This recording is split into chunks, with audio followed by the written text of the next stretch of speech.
చూద్దాం. వంకాయ ఫ్రై చేసుకునే విధానం చూద్దాం. ఇదిగో ముందుగా కట్ చేసుకొని ఉప్పు నీళ్ళలో వేసుకున్నాం చెక్కు తీసి. ఇదిగో ఆయిల్ పెట్టుకున్నాం. ఇదిగో పోపు దినుసులు, ఇదిగో ఉల్లిపాయలు.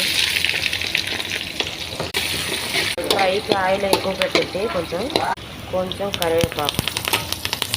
వాటర్ అంతా పోవడానికి గిన్నెలో వేసుకున్నాను, చిల్లులు గిన్నెలో. ఇప్పుడు వేసేసుకున్నాను వాటర్ లేకుండా.